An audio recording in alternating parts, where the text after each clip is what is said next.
नमस्कार दोस्तों, आपका हमारे चैनल बहुत बहुत स्वागत है। इस वीडियो में हम लोग महत्वपूर्ण फार्मूला के बारे में जानकारी प्राप्त करेंगे, जिसमें सबसे पहला आता है आयत। इसमें पहला क्या होता है? आयत का परिमाप। आयत का परिमाप होता है 2 इंटू लंबाई प्लस चौड़ाई।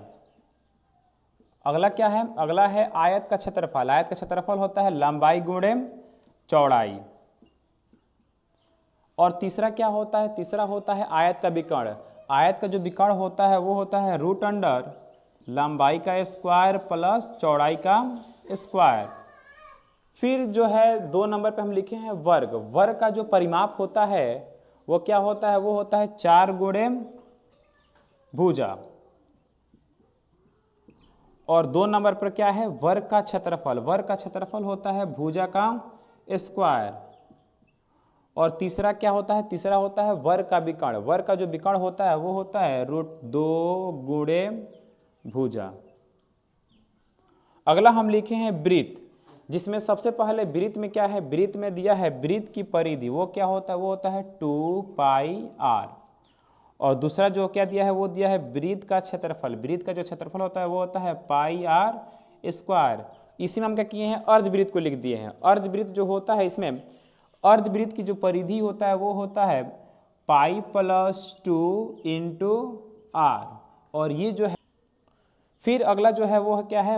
अर्धवृत्त का क्षेत्रफल। अर्धवृत्त का जो क्षेत्रफल होता है वो होता है 1/2 πr²। यानी जब ये हो जाए ए आयत, वर्ग और वृत्त, तो इसमें आता है फिर क्या आता है? त्रिज्या खंड का क्षेत्रफल। त्रिज्या खंड का क्षेत्रफल होता है θ/360 गुणे πr²। और इसी में आता है चाप की लंबाई, जिसका फॉर्मूला होता है πr/θ/180।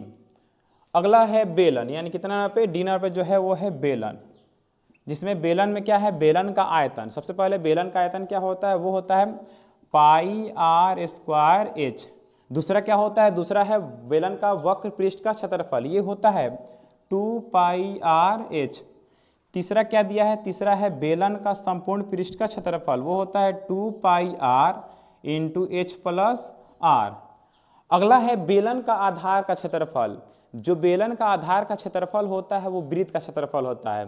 तो वृत्त का क्षेत्रफल क्या होता है? वो होता है πr²। यानी याद रखेंगे कि जो बेलन का आधार का क्षेत्रफल होता है वो क्या होता है? वृत्त होता है। और वृत्त का क्षेत्रफल क्या होता है? πr²।